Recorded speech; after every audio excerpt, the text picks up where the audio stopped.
"I can't believe it," Officer Bradley muttered, his face pale as he stared at the badge in her hand.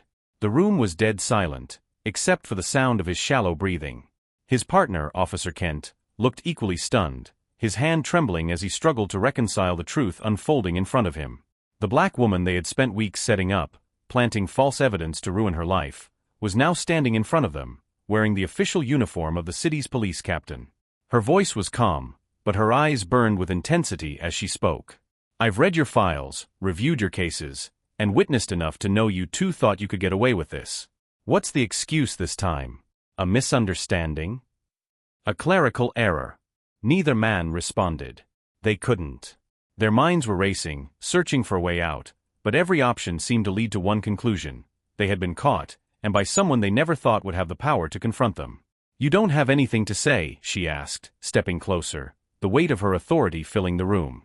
"I'll give you one more chance to tell me everything. After that, I won't hold back." Before they could utter a word, the door swung open, and another officer burst in, his face etched with panic. "Captain Monroe," he said, addressing her. "There's been an incident downtown. You're going to want to see this." Her gaze lingered on Bradley and Kent for a moment longer before she turned on her heel, leaving the two officers frozen in their guilt. 3 months earlier, Tasha Monroe was just another officer in a different city. Though she carried herself with pride, her days were often marred by the racism and sexism she endured in the workplace. Her sharp instincts and undeniable talent for solving cases were constantly overlooked by her peers, many of whom saw her as nothing more than an affirmative action hire. When the opportunity arose for her to transfer to another department, she jumped at the chance. The city's police chief, an old mentor of hers, had recommended her for the captain position. It was a role she had dreamed of, one where she could bring about real change and prove her worth. But Tasha's optimism quickly began to wane when she arrived. The station's atmosphere was thick with hostility, especially from Bradley and Kent, two officers who had long prided themselves on being untouchable. Their power came not from skill but from their connections and their ability to manipulate the system. Tasha didn't need long to realize that they saw her as a threat. From the subtle dismissals to outright confrontations, Bradley and Kent made it clear they didn't want her there. What she didn't know was how far they would go to get rid of her. One morning, while driving to work, Tasha noticed a black SUV tailing her. At first, she thought it was a coincidence. But when the same vehicle appeared outside her home 2 nights in a row, her instincts told her something was wrong. She began documenting everything: license plates, times, and locations. Her gut told her someone was watching her, but she couldn't prove it, yet. The low point came a few weeks later when she was accused of stealing evidence from the department. A bag of cash from a drug bust had gone missing, and somehow, it had ended up in her car. Tasha was furious, knowing she had been framed, but proving her innocence was an uphill battle. The station was buzzing with gossip, and even those who had previously supported her began to question her integrity. She was temporarily suspended while an investigation took place. As she sat at home, staring at the official letter from Internal Affairs, she felt the weight of defeat pressing down on her. Everything she had worked for was slipping through her fingers. But Tasha wasn't one to give up easily. She used her suspension as an opportunity to dig deeper. She went through old case files, interviewed former officers, and connected the dots. The patterns were clear. Bradley and Kent had a long history of targeting minorities, fabricating evidence, and silencing anyone who got in their way. Tasha's breakthrough came when she received an anonymous tip from someone inside the department. The caller, whose voice trembled with fear, provided her with evidence linking Bradley and Kent to several cover-ups. Armed with this information, Tasha knew she couldn't rely on the department to handle things. She had to outsmart them on her own.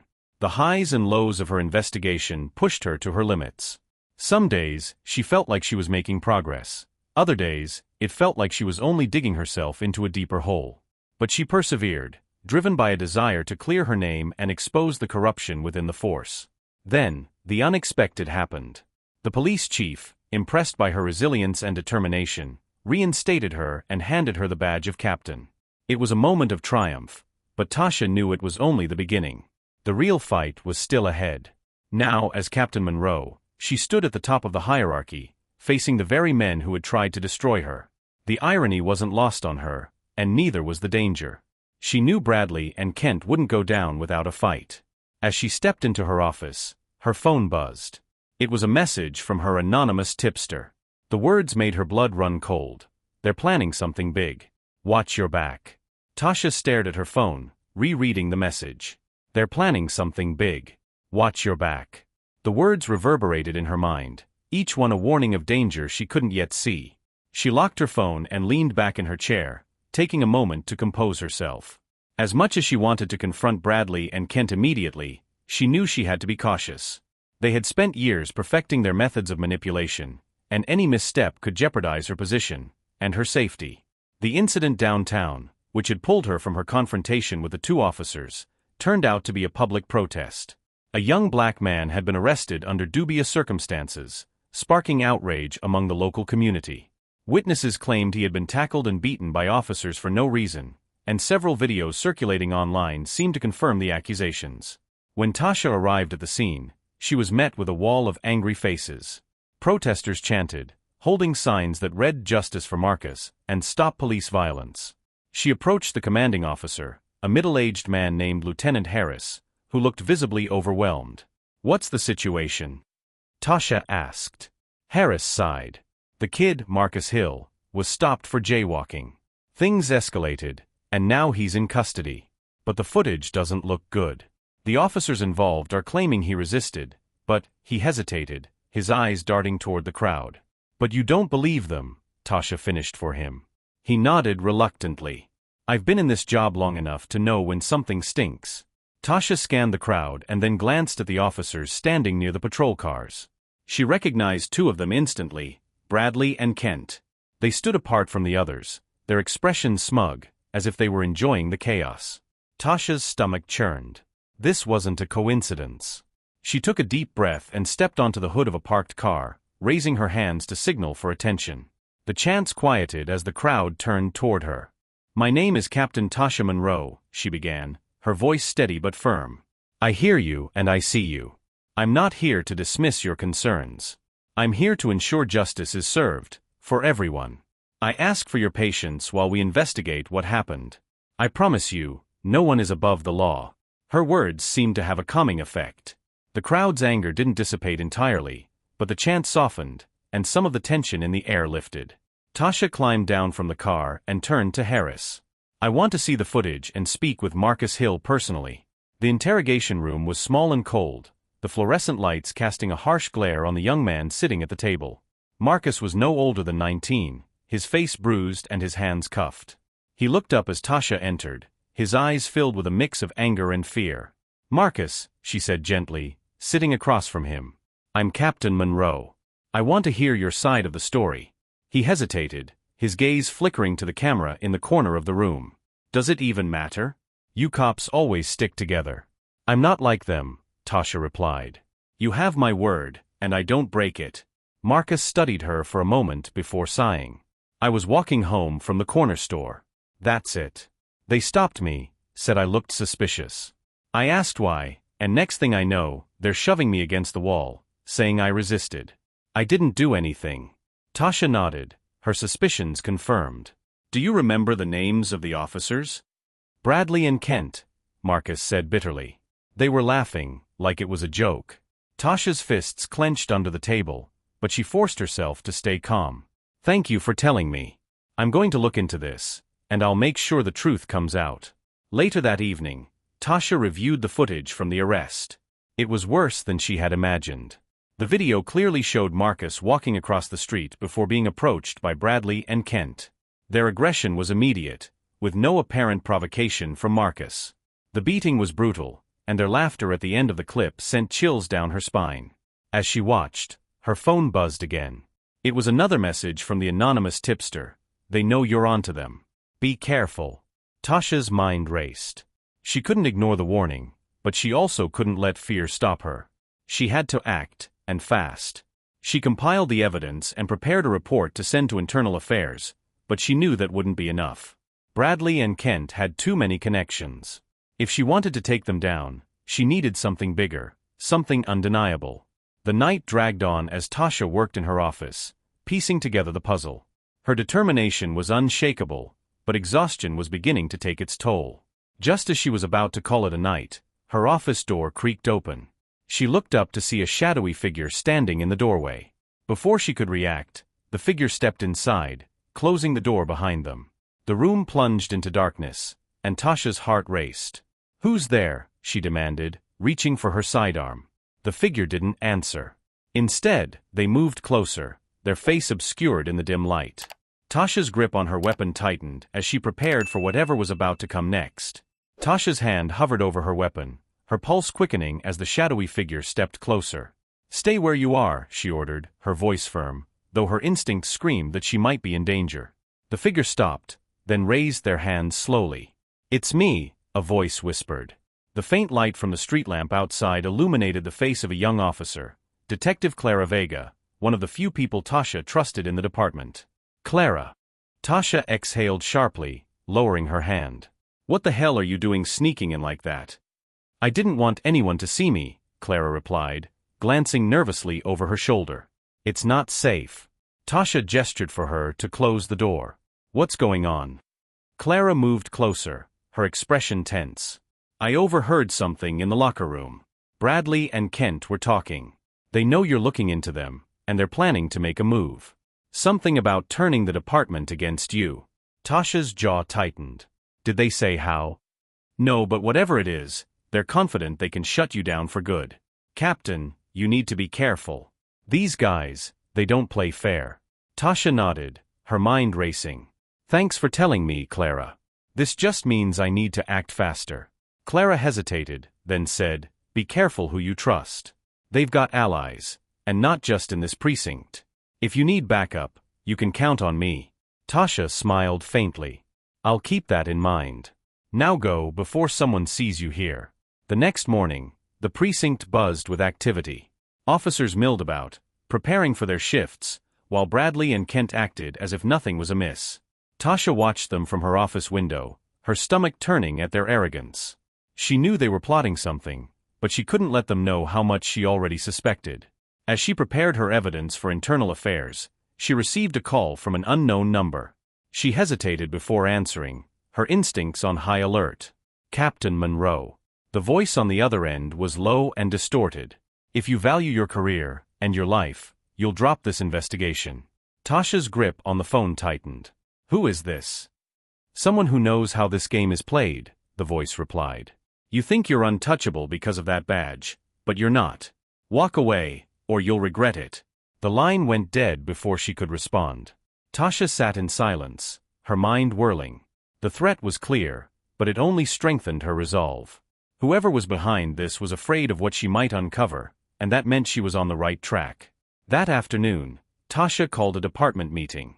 It was time to take control of the narrative and show the precinct that she wasn't afraid. As officers filed into the room, Bradley and Kent took their seats in the back, their expressions unreadable. "Thank you for coming," Tasha began, her tone authoritative. "I called this meeting to address some concerns that have come to my attention. As many of you know, our department has been under scrutiny lately due to allegations of misconduct. Let me be clear, I will not tolerate corruption or abuse of power in this precinct." The room was silent, the tension palpable. Tasha's gaze swept over the officers, lingering briefly on Bradley and Kent. "I know some of you may feel uneasy about recent changes. That's natural. But I assure you, these changes are for the better. We're here to serve and protect this community, not exploit it." As she continued, she noticed subtle glances exchanged between Bradley and Kent. They were nervous, though they tried to hide it. Tasha made a mental note to stay vigilant. When the meeting ended, Bradley approached her, his demeanor casual but his words dripping with condescension. "That was a nice speech, Captain. Real inspiring." Tasha met his gaze, her expression unflinching. "Glad you think so. Maybe it'll inspire you to start doing your job properly." Bradley smirked, but there was no humor in his eyes. "Careful, Monroe. You don't want to make enemies in your own house." "Is that a threat?" she asked coolly. "Just some friendly advice," he replied before walking away. As the day wore on, Tasha received another anonymous tip. This time, it was a file delivered to her office in an unmarked envelope. Inside were documents linking Bradley and Kent to a money laundering scheme involving several local businesses. The evidence was damning, but it raised more questions than answers. Who had sent it, and why now? Before she could dig deeper, an officer burst into her office, out of breath. "Captain Monroe, you need to see this. It's all over the news. Tasha followed the officer to the break room, where a group of officers was gathered around the TV. The news anchor's voice was somber as she reported on the department's latest scandal, a leaked audio recording allegedly implicating Tasha in a bribery scheme. Her blood ran cold as she listened to the fabricated recording, her voice spliced together to make it sound as if she had accepted a bribe. The footage was poorly edited, but to the untrained ear, it sounded damning. The room fell silent as the officers turned to look at her, their expressions a mix of shock and suspicion. Bradley and Kent lingered in the back, their smirks barely concealed. They had played their hand, and it was a bold one. Tasha straightened her shoulders, refusing to let them see her falter. "This is fake," she said firmly. "And I will prove it. Now, if you'll excuse me, I have work to do." She left the room, her mind racing. Bradley and Kent had escalated their attack, and the stakes had never been higher. But Tasha knew one thing for certain: she wasn't going down without a fight. She stepped into her office, closed the door, and pulled out her phone. It was time to call in some reinforcements. Tasha dialed Clara's number with urgency, her fingers trembling slightly as the weight of the day bore down on her. Clara picked up after the first ring. "Captain, I just saw the news," Clara said, her voice filled with concern. "Are you okay?" "I'm fine," Tasha replied, though her voice was steely. "But they've crossed a line, Clara. I need your help. Tell me what you need." Tasha outlined her plan. The fabricated audio needed to be debunked immediately, and that meant finding the source of the recording. Clara's tech-savvy nature had already proved invaluable in smaller cases, and Tasha trusted her implicitly. "Track down whoever leaked this," Tasha said. "Follow the money, trace the file, whatever it takes. And do it quietly. Bradley and Kent can't know you're involved." Clara agreed and hung up, leaving Tasha alone in her office once more. She glanced at the evidence she'd gathered against Bradley and Kent. The temptation to go public with everything was strong, but she knew it wasn't enough. The fabricated recording had shifted the tide against her, and until she could clear her name, her credibility would be in doubt. The next morning, Tasha arrived at the precinct to find her name on everyone's lips. Whispers filled the hallways, and the atmosphere was heavy with suspicion. She walked with purpose, her head held high, refusing to let the rumors break her resolve. In her office, she found another surprise waiting, a neatly folded note on her desk. It read, "You've made powerful enemies. Back down while you still can." Tasha crumpled the note in her fist. This was no longer just about her career. This was personal. Her thoughts were interrupted by a knock at the door. Detective Vega stepped in, her expression grim. "I've got something," Clara said, holding up a USB drive.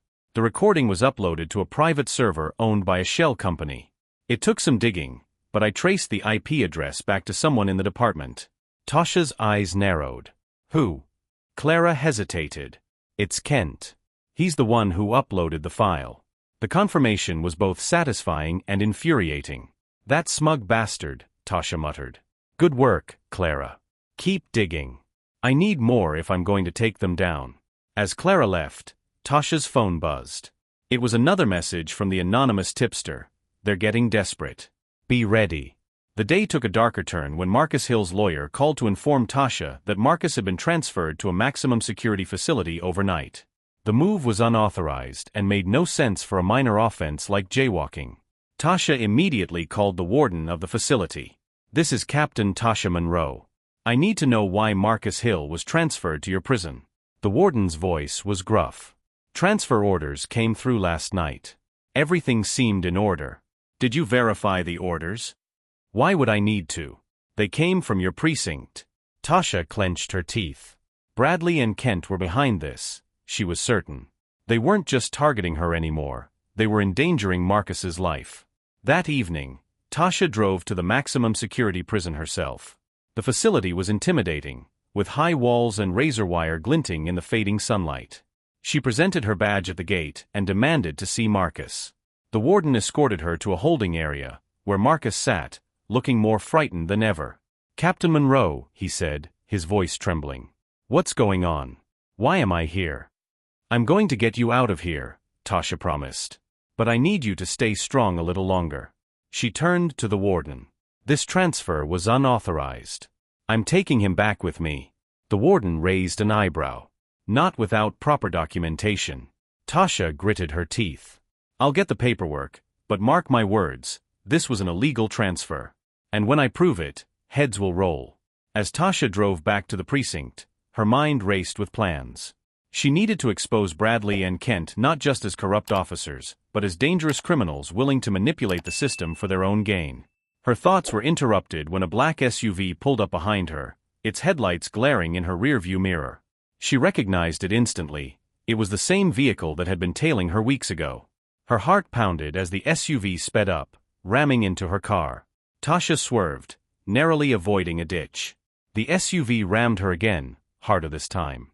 She gripped the wheel tightly, trying to maintain control. In the distance, she saw a narrow bridge approaching. If she didn't act fast, the next hit could send her plunging into the river below. Summoning all her courage, Tasha slammed on the brakes, causing the SUV to shoot past her. She spun the car around and floored the gas, chasing her attacker. The SUV swerved wildly, trying to escape, but Tasha was relentless. As the vehicles roared across the bridge, the SUV's driver suddenly lost control. The vehicle skidded, flipped, and came to a screeching halt upside down. Tasha stopped her car and got out, her weapon drawn. She approached the wreck cautiously, her heart racing. Through the shattered window, she saw a figure slumped over the steering wheel, unconscious but alive. She reached for the door handle, only to feel a sharp pain explode in the back of her head. Darkness swallowed her as she collapsed to the ground. Tasha groaned as she came to, her head throbbing and her vision blurry. She blinked a few times, trying to focus on her surroundings. The cold, damp air and the faint smell of gasoline told her she was still near the bridge, but something was wrong. Her hands were bound tightly behind her back, and she was lying on the hard ground. Well, well, a voice drawled. Look who's finally awake. Tasha's heart sank as she recognized the voice. Bradley stepped into view, a cruel smirk plastered across his face. Behind him, Kent stood with his arms crossed, looking just as smug. Didn't expect to find you snooping around here, Captain, Kent said mockingly. Though I guess it's not much of a surprise. You don't know when to quit.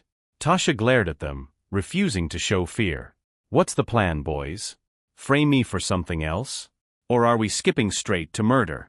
Bradley crouched beside her, his expression darkening. You don't get it, do you?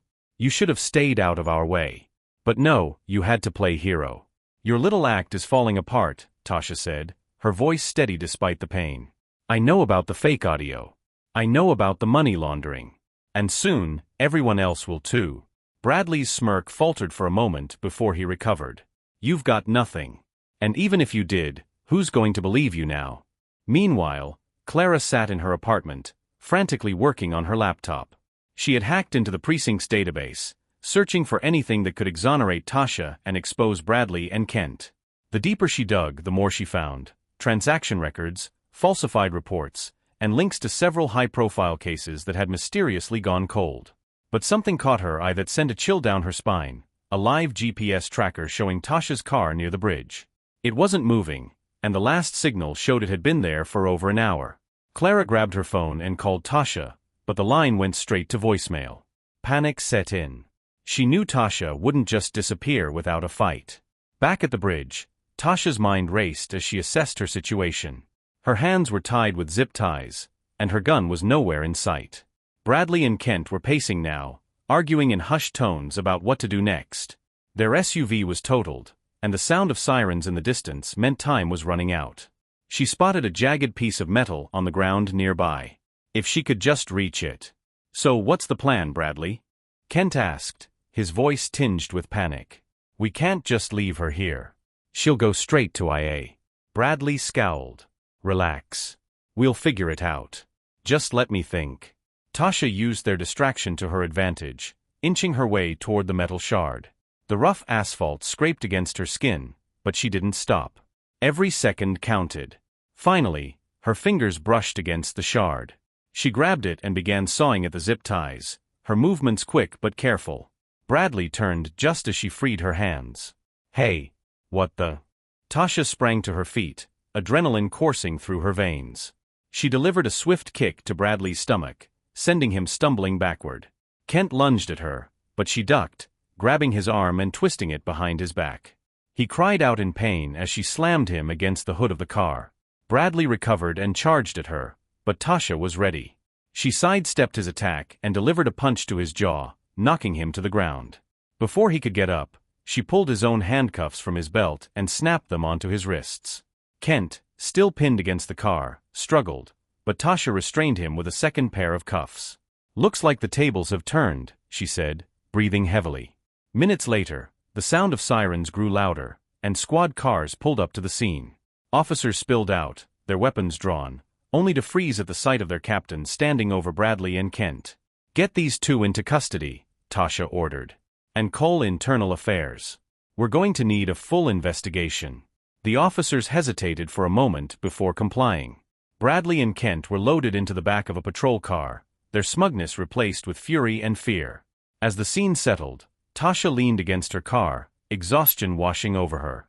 Clara arrived shortly after, her face pale with worry. "Captain." Clara ran up to her. "Are you okay? I saw the tracker and I'm fine," Tasha interrupted, offering a faint smile. "Thanks to you. Your digging gave me what I needed." Clara nodded, relief evident in her eyes. "What now?" "Now," Tasha said, her voice firm, "we finish this." Later that night, Tasha sat in her office, reviewing the evidence Clara had uncovered. It was enough to bring down Bradley and Kent, and maybe even some of their allies. But as she stared at the files, another thought lingered in her mind. If they had been bold enough to frame her and target Marcus, what else were they capable of? Her phone buzzed again. This time, the message was simple: "You're not safe yet." Tasha leaned back in her chair, the weight of the warning settling in her chest. The fight was far from over. The warning message lingered in Tasha's mind as she stared at her phone. "You're not safe yet." She placed the device on her desk, trying to push the fear aside. She had come too far to back down now. Bradley and Kent were in custody, and the evidence against them was mounting, but she knew their web of corruption extended far beyond the two of them. There were still players in the shadows, pulling strings. Tasha leaned forward, sorting through the files Clara had retrieved. One name kept appearing in connection with Bradley and Kent: Henry Madison, a prominent local businessman with deep ties to city officials and law enforcement. His name wasn't new to Tasha. She'd heard whispers about his influence before, but nothing concrete had ever surfaced. She picked up the phone and dialed Clara. "I need you to dig deeper into Henry Madison. Financial records, emails, anything that ties him to Bradley and Kent. He's the missing link." "Got it," Clara replied. "I'll send you everything I find." Tasha ended the call and leaned back in her chair. She had a sinking feeling that Madison wasn't just connected to Bradley and Kent, he was orchestrating their every move. The next morning, Tasha arrived at the precinct to find an unexpected visitor waiting for her in her office. Police Commissioner Gerald Pierce, a man known for his polished demeanor and political ambitions, sat in her chair, his expression unreadable. "Commissioner," Tasha said, surprised. "I wasn't expecting you." Pierce stood, adjusting his suit jacket. "I thought it was time we had a little chat, Captain." Tasha closed the door behind her, wary of his sudden appearance. "What's on your mind?" Pierce clasped his hands behind his back, his tone measured. "I've been following the situation with Officers Bradley and Kent. Their arrest has created quite a stir." "It was necessary," Tasha replied firmly. "They were corrupt, and the evidence speaks for itself." Pierce nodded slowly. "Yes, but these things have a way of tarnishing the department's reputation.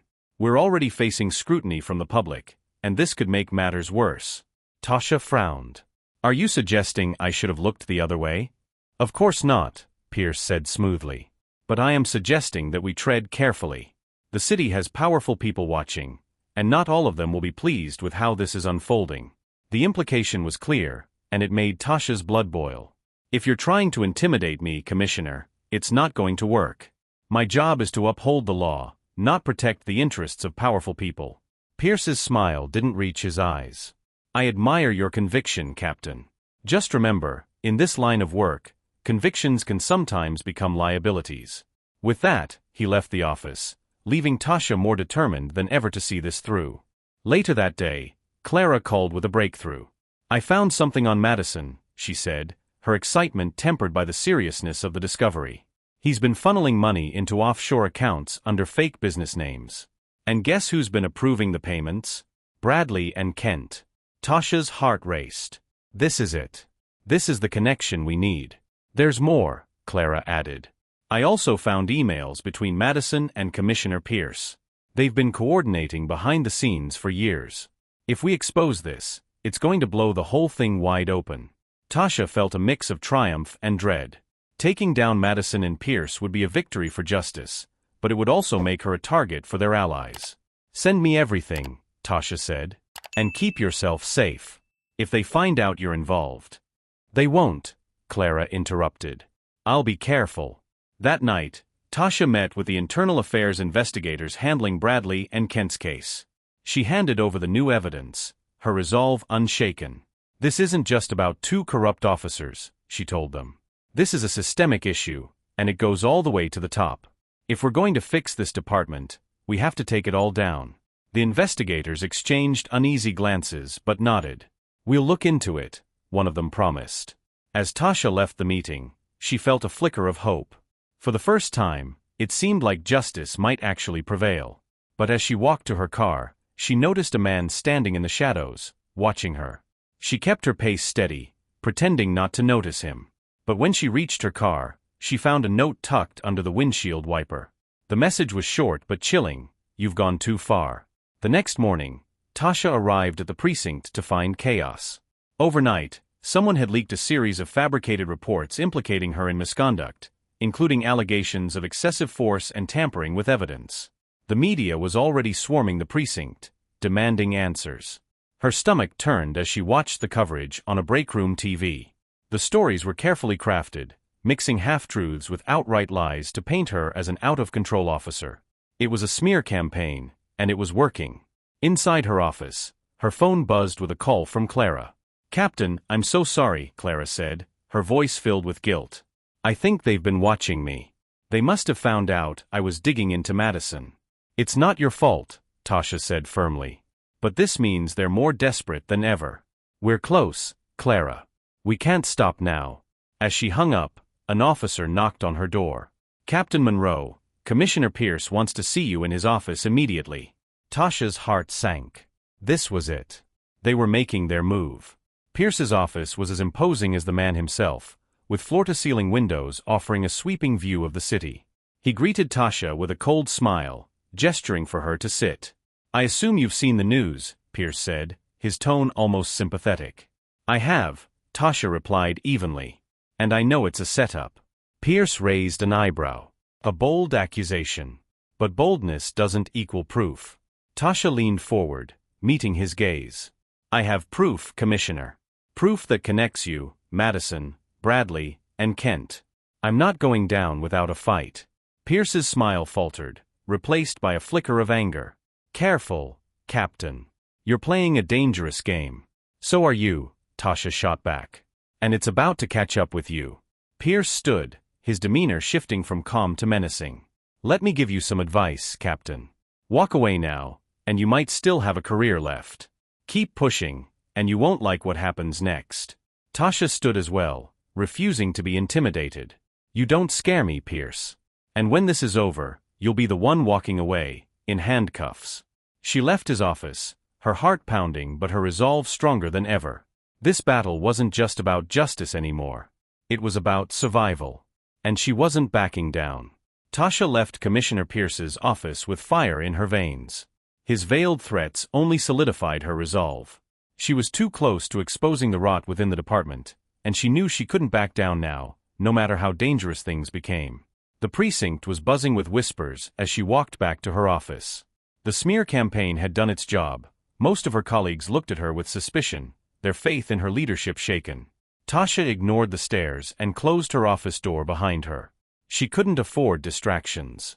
Her phone buzzed with a message from Clara. "I found something big. Meet me in an hour. Secure location." Tasha's pulse quickened. Clara's findings had already revealed damning connections between Henry Madison, Bradley, Kent, and Commissioner Pierce. If Clara had uncovered more, it could be the final nail in the coffin. An hour later, Tasha pulled into a nondescript parking lot on the edge of town. Clara had chosen the location, a small abandoned warehouse far from prying eyes. As Tasha stepped inside, she found Clara seated at a makeshift desk, her laptop glowing in the dimly lit space. "I got into Madison's private server," Clara said without preamble. It wasn't easy, but I found something you need to see. Tasha moved closer as Clara turned the laptop screen toward her. It displayed a series of encrypted emails, all of them marked with Madison's name. Clara opened one of the files, revealing a detailed ledger. These are payouts, Clara explained. Madison's been funneling money to several officers, judges, and city officials. Bradley and Kent are on here, but so are a lot of other names, including Pierce. Tasha's eyes scanned the screen, her stomach sinking at the sheer scale of corruption. This isn't just a few bad apples. This is an entire system. Clara nodded grimly. There's more. I found plans for a massive property deal downtown. Madison's been bribing officials to push it through, using the police to intimidate residents into selling their homes. He's clearing out an entire neighborhood. Tasha's blood boiled. And Pierce is protecting him. Exactly, Clara said. But here's the thing, they've accelerated the timeline. The deal is going down tomorrow, and Madison's hosting a private meeting tonight to finalize everything. Tasha's mind raced. Do you know where the meeting is? Clara smirked. I traced the emails. It's happening at Madison's estate. Later that evening, Tasha parked a few blocks away from Madison's sprawling mansion. The estate was heavily guarded, with security patrolling the perimeter and cameras mounted on every corner. Clara had provided her with a rough layout of the property, but getting inside undetected would still be a challenge. Tasha adjusted her earpiece. Clara's voice crackled through. You're good to go. Just remember, you're looking for anything that ties Madison to the property deal. If you can get audio or video of the meeting, even better. Copy that, Tasha whispered, slipping through a gap in the fence. She moved quickly but carefully, sticking to the shadows. The faint sound of laughter and clinking glasses drifted from the mansion as she approached. She found an unlocked window on the side of the house and slipped inside. The room was dark, filled with antique furniture and the faint smell of cigar smoke. Tasha crouched low, listening for voices. Following the sound, she crept down a hallway until she reached a set of double doors. Peering through the crack, she saw Madison sitting at the head of a long table, surrounded by a group of well-dressed men and women. At his side was none other than Commissioner Pierce. Tasha activated the recording device hidden in her jacket and pressed her ear closer to the door. We're moving forward as planned, Madison was saying. Once the property is cleared, we'll begin construction immediately. The profits will be substantial. And what about the holdouts? Someone asked. Pierce leaned forward, his tone cold. The police will handle it. They've been persuasive so far. The room erupted in laughter. Tasha's stomach churned. She had all the proof she needed, but she couldn't leave just yet. She needed something undeniable, something that couldn't be dismissed as coincidence or manipulation. Suddenly, a hand clamped down on her shoulder, yanking her backward. Tasha spun around to find herself face to face with one of Madison's guards. Well, the guard sneered. Looks like we've got a spy. Before she could react, two more guards appeared, grabbing her arms and dragging her down the hallway. Tasha struggled, but their grip was ironclad. They threw her into a small, dimly lit room and locked the door. Tasha scrambled to her feet, her mind racing. She still had the recording, but if she didn't find a way out, it would never see the light of day. Minutes felt like hours as Tasha searched the room for anything she could use. She finally spotted a ventilation grate near the ceiling. It was small, but it might be her only chance. Using a chair, she climbed up and pried the grate open. The sharp edges scraped her hands, but she didn't stop. She squeezed into the vent, her movements slow and deliberate. The narrow space was suffocating, but she pushed forward, her heart pounding with each inch. She could hear voices below as she crawled, her earpiece still transmitting Clara's voice faintly. Tasha, are you okay? Talk to me. Finally, she reached another grate, this one leading outside. She kicked it open and tumbled onto the grass, gasping for air. Clara, she whispered into her earpiece, I've got the recording. Meet me at the rendezvous point. Before she could take another step, a spotlight lit up the yard, and an alarm blared. Guards swarmed the area, their shouts growing louder. Tasha ran, her legs burning as she sprinted toward the fence. Shots rang out, the sound echoing in the night. She dove to the ground, her breath coming in ragged gasps. She was close to the fence, but the guards were closing in fast. As she reached the fence, a black SUV screeched to a halt nearby. The driver's door opened, and Clara leaned out shouting, "Get in." Tasha scrambled into the vehicle as bullets struck the side. Clara floored the gas, the SUV tearing down the street and away from Madison's estate. "Did you get it?" Clara asked, her hands gripping the wheel tightly. Tasha held up the recorder, her expression grim. "I got it. But they know I was there." Clara nodded. "Then we need to move fast. This recording will blow everything wide open, but only if we can get it out before they shut us down." Tasha leaned back in her seat, her heart still racing. The fight was far from over, but she finally had the weapon she needed to bring Madison and Pierce to their knees. The SUV screeched to a halt outside a safe house on the outskirts of town, a nondescript bungalow tucked away in a quiet neighborhood. Tasha and Clara hurried inside, locking the door behind them. The weight of the recording in Tasha's pocket felt both like a victory and a ticking time bomb. "We don't have much time," Clara said, pulling out her laptop. "They'll try to spin this the moment they realize what we've got. We need to get the recording to the right people, fast." Tasha nodded, pacing the room. Internal Affairs is already on edge. If we hand this over now, it'll put them in a corner. They'll have to act. Clara frowned. "You trust IA to handle this?" "Not entirely," Tasha admitted. "But it's the best chance we've got. Once this goes public, Madison, Pierce, and their allies will lose their leverage." Clara plugged the recorder into her laptop, transferring the audio file. "While this uploads, I'm encrypting it and sending copies to a few trusted reporters. If something happens to us, the story will still get out." Tasha's phone buzzed with a call. She hesitated, checking the screen. "Lieutenant Harris." She answered, keeping her voice steady. "Harris." "I just got word from the precinct," Harris said, his voice tense. "Pierce is moving fast. He's called for an emergency meeting with the mayor. Rumor is, he's trying to get you suspended, permanently." Tasha clenched her fist. "Of course he is. Did you hear anything about Madison?" "Only that he's scrambling. Your little visit to his estate has him rattled. Whatever you did, keep the pressure on." "I intend to," Tasha said. "Thanks for the heads up." After ending the call, she turned to Clara. "Pierce is making his move. We need to release this now." Clara's fingers flew across the keyboard, uploading the recording to a secure cloud server. "Done.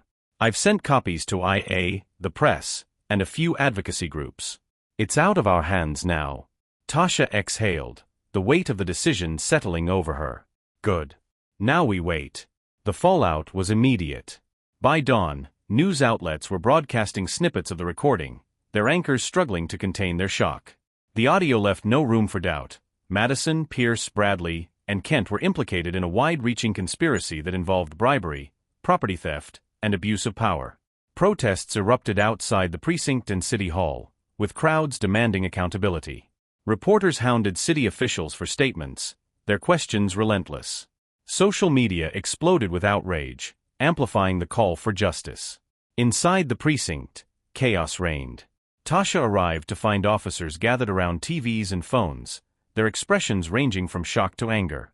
As she walked through the building, conversations hushed, and all eyes turned to her.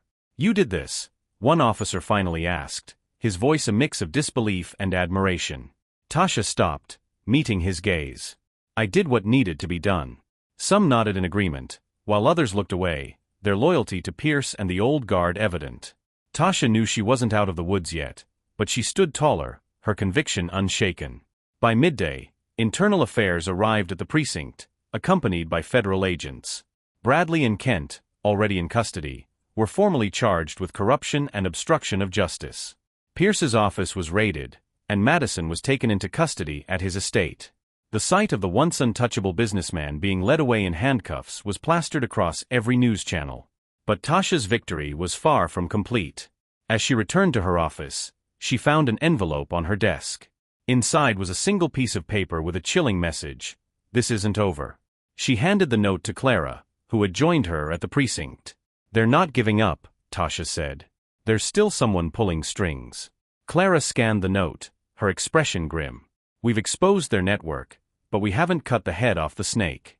Whoever's behind this won't stop until they've silenced us." Tasha nodded. "Then we keep pushing.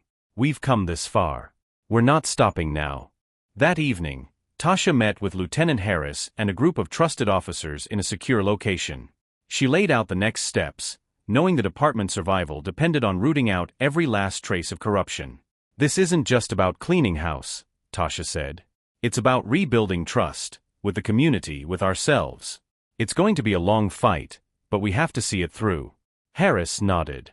"You've got my support, Captain. Whatever it takes." As the meeting ended, Tasha felt a renewed sense of purpose. The road ahead was uncertain, but for the first time in months, she felt a glimmer of hope. Later that night, Tasha sat in her office, reviewing the files Clara had sent her.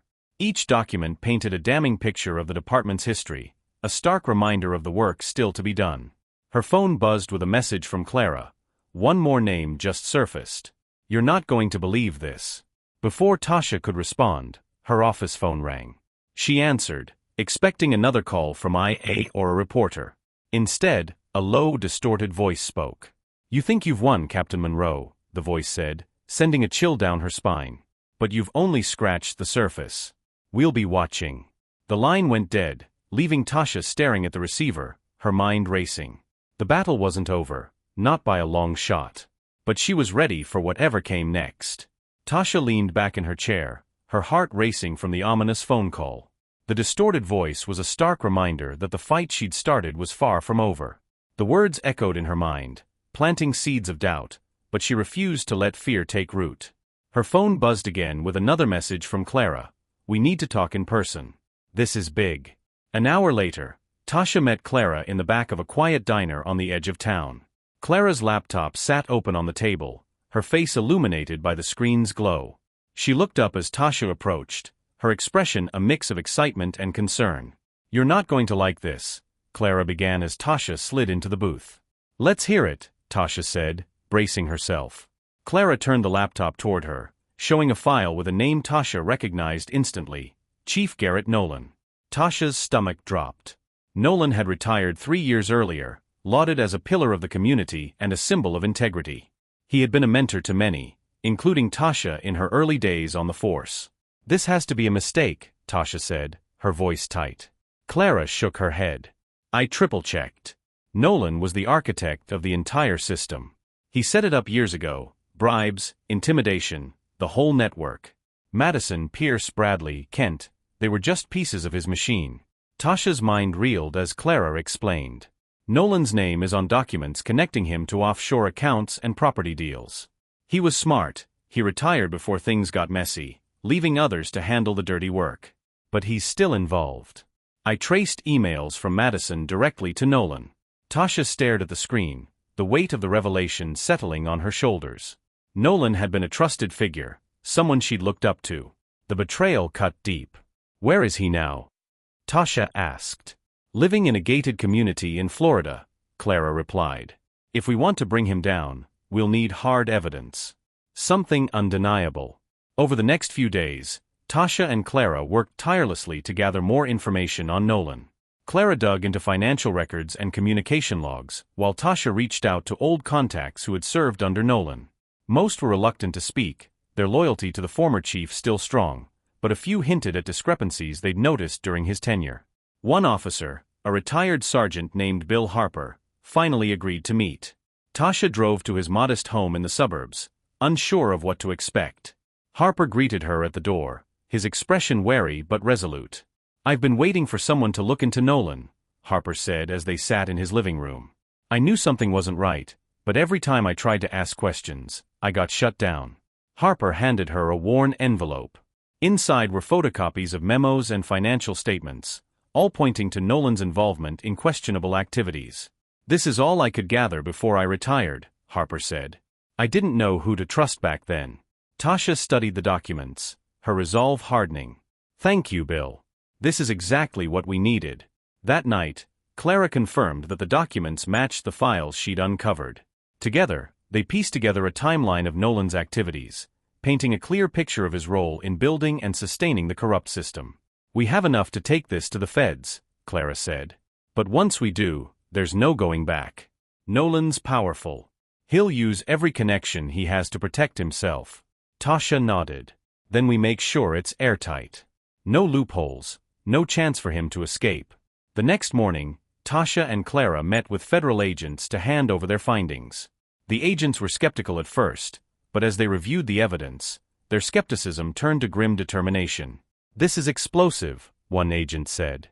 "If this holds up, Nolan's going down. But you'll need to stay on your guard. He's not going to take this lying down."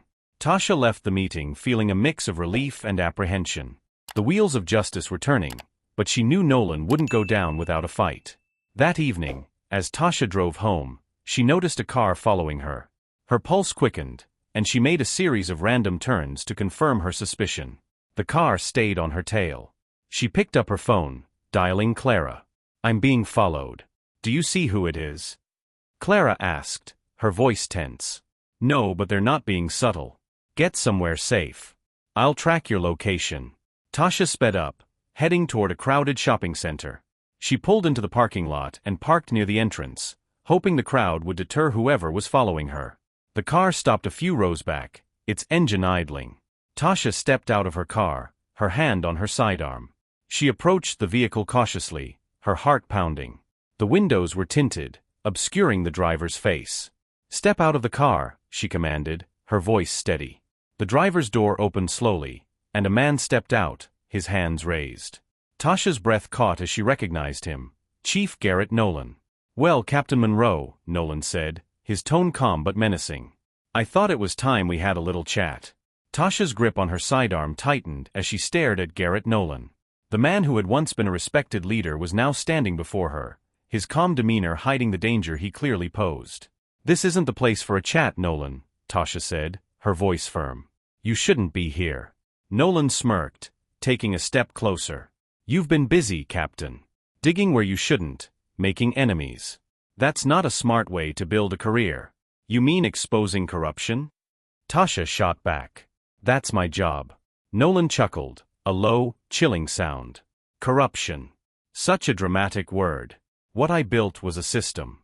A system that worked, until you decided to tear it down.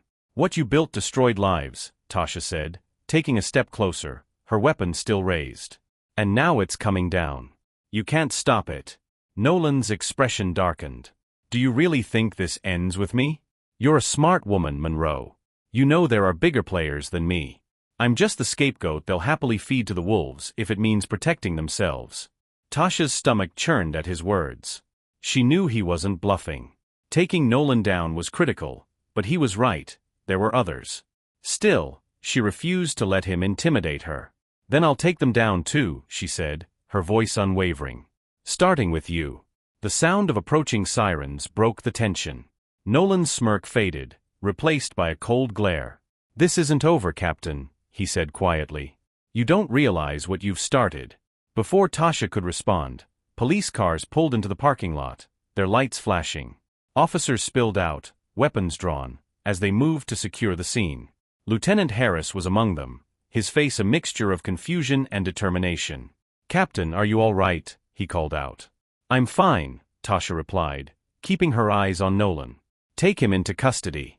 The officers moved to restrain Nolan, but he didn't resist.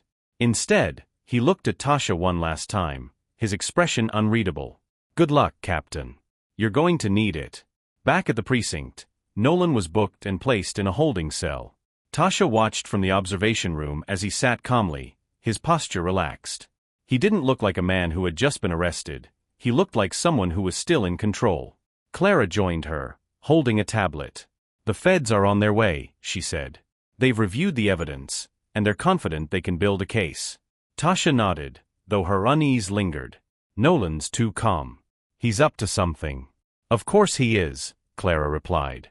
"Men like him don't go down without a fight. But we've got him, Tasha. This is a win." Tasha sighed, her gaze fixed on Nolan. "It's not over. Not yet." The following day, the news of Nolan's arrest sent shockwaves through the city. Headlines screamed about the former police chief's involvement in widespread corruption, and the public outcry grew louder. Protests erupted outside the precinct, demanding accountability and systemic reform. But the backlash also brought new challenges. Tasha's phone rang constantly with calls from reporters, activists, and officials, each with their own agenda. She felt the weight of the department's reputation pressing down on her, but she refused to let it distract her from the mission. As she prepared to meet with the federal agents handling Nolan's case, Clara burst into her office, her face pale. "Tasha, we've got a problem," Clara said, holding up her tablet. "Someone just leaked classified documents online. Documents that could compromise the case." "What kind of documents?" Tasha asked, her stomach sinking. "Emails, financial records, and personnel files. Some of it's real, but a lot of it's doctored. It's designed to muddy the waters and make it look like we fabricated evidence." Tasha clenched her fists. "Nolan." Clara nodded. "He's trying to discredit us before the case even goes to court." Hours later, Tasha sat in a conference room with the federal agents and a handful of trusted colleagues. The room buzzed with tension as they reviewed the leaked documents. "This is bad," one of the agents said. "If the public believes these leaks, it could derail the entire case." "Then we need to get ahead of it," Tasha said firmly. "Release a statement, show the evidence we've gathered, and emphasize the credibility of our sources. We can't let Nolan control the narrative." The agents exchanged glances before nodding in agreement. "We'll coordinate with the DOJ's press office," one of them said. "But Captain Monroe, you're going to have to address this publicly." Tasha exhaled, the weight of the responsibility settling over her. "I'll do whatever it takes." That evening, Tasha stood before a sea of reporters outside the precinct. Cameras flashed, and microphones crowded toward her as she stepped up to the podium. "Good evening," she began, her voice steady. "I want to address the recent leaks regarding the ongoing investigation into Garrett Nolan and others involved in systemic corruption within our city. Let me be clear, the evidence we've gathered is authentic and has been thoroughly vetted by multiple agencies. Any attempts to discredit this investigation are the desperate actions of those who fear accountability." She paused, scanning the crowd. "This fight is about more than one man. It's about rebuilding trust and ensuring that no one, no matter how powerful, is above the law. We will not be intimidated, and we will not back down." The crowd erupted in questions, but Tasha stepped away, her message delivered. As she walked back into the precinct, Clara was waiting for her. "You handled that like a pro," Clara said, smiling faintly. "Let's hope it's enough," Tasha replied, her mind already racing with what needed to be done next. Back in her office, Tasha reviewed the latest updates from the federal agents. Nolan's network was unraveling, but the fight wasn't over. Her phone buzzed with another message, this time from a blocked number. "You've made a mistake, Captain. Now it's your turn to pay." Tasha's heart pounded as she stared at the screen. The message was a stark reminder that the battle she was waging wasn't just professional, it was personal. And the stakes had never been higher. Tasha stared at the cryptic message on her phone, her pulse racing. Whoever sent it knew she was getting closer to dismantling their operation, and they wanted her to know they were watching. She took a steadying breath and locked her phone. Fear was a luxury she couldn't afford right now. Clara burst into her office, laptop in hand, her face etched with urgency. "Tasha, you need to see this." Tasha gestured for her to sit. Clara set the laptop on the desk and pulled up a live news feed. The headline at the bottom of the screen read, "Explosive allegations against Police Captain Tasha Monroe." The anchor's voice was grave. Newly leaked documents accuse Captain Monroe of orchestrating the very corruption she claims to be fighting. The documents, which remain unverified, paint a picture of a power-hungry officer willing to manipulate and exploit her position for personal gain. Tasha's stomach sank. "This is Nolan's doing." Clara nodded grimly. "It's worse than that. The documents are convincing. Dates, names, even fabricated emails that make it look like you've been taking bribes for years." Tasha leaned back in her chair, her mind racing.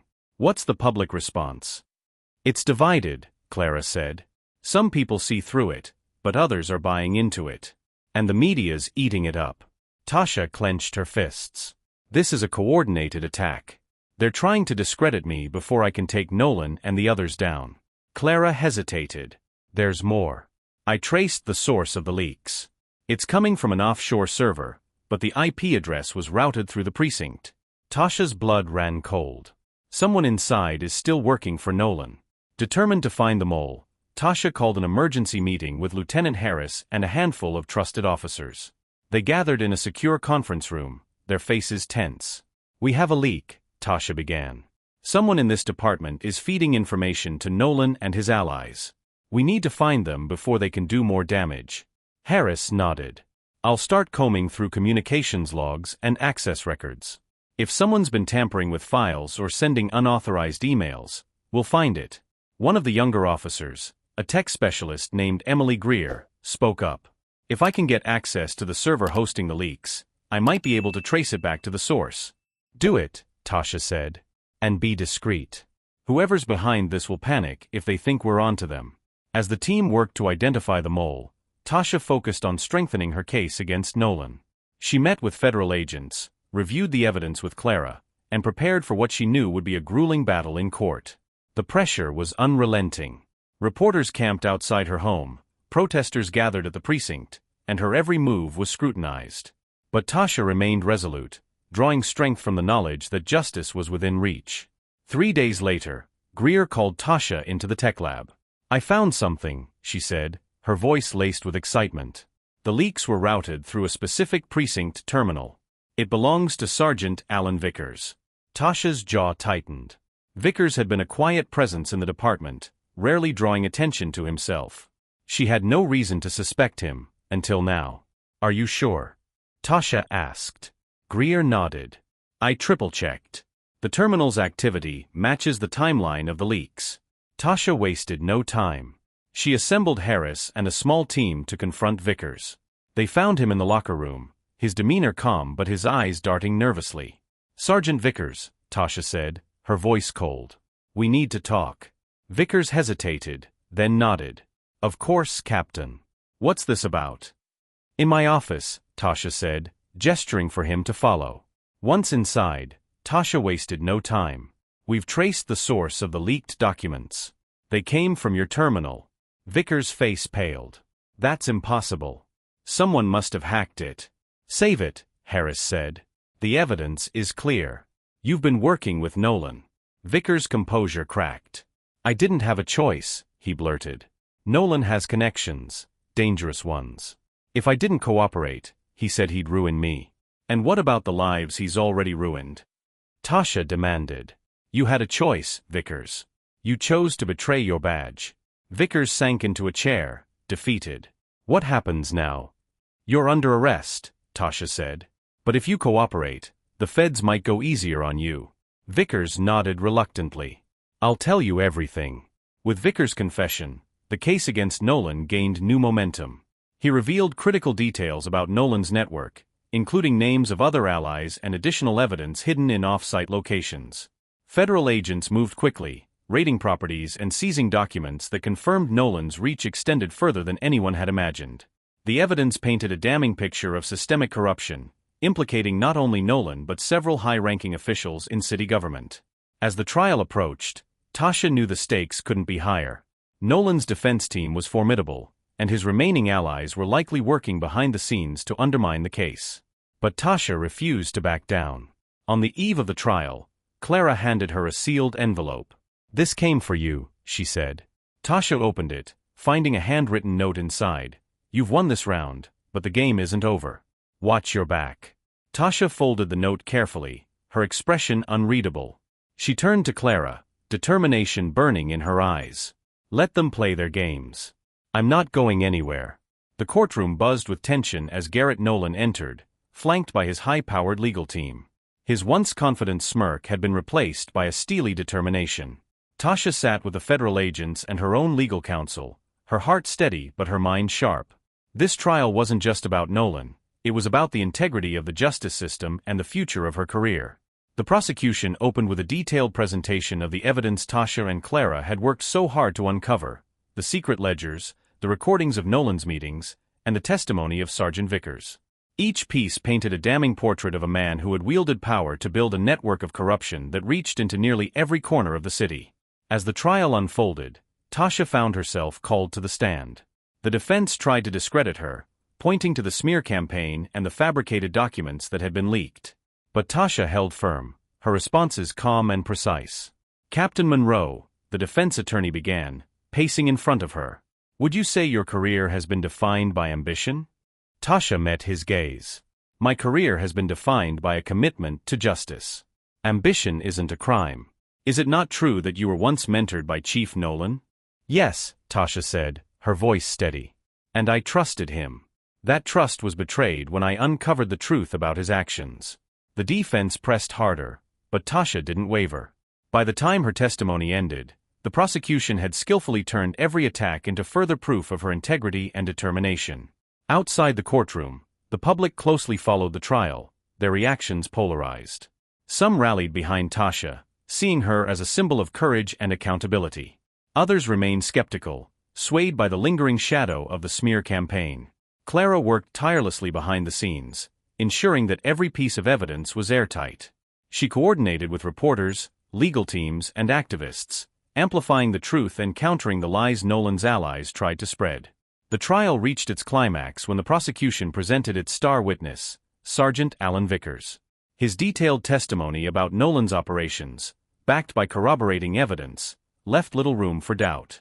Vickers described how Nolan had manipulated the system, exploited his position, and intimidated anyone who dared to question him. Nolan's stoic facade began to crack as Vickers spoke. For the first time, Tasha saw a flicker of fear in his eyes. The jury deliberated for 2 days, the city holding its breath as they awaited the verdict. When the foreperson finally stood to deliver the decision, the courtroom was silent. On the charge of conspiracy to commit corruption, guilty. On the charge of obstruction of justice, guilty. On the charge of abuse of power, guilty. Tasha exhaled, the weight of months of struggle and danger lifting from her shoulders. The courtroom erupted into chaos, cheers from the public gallery, angry murmurs from Nolan's supporters, and the finality of a legacy destroyed.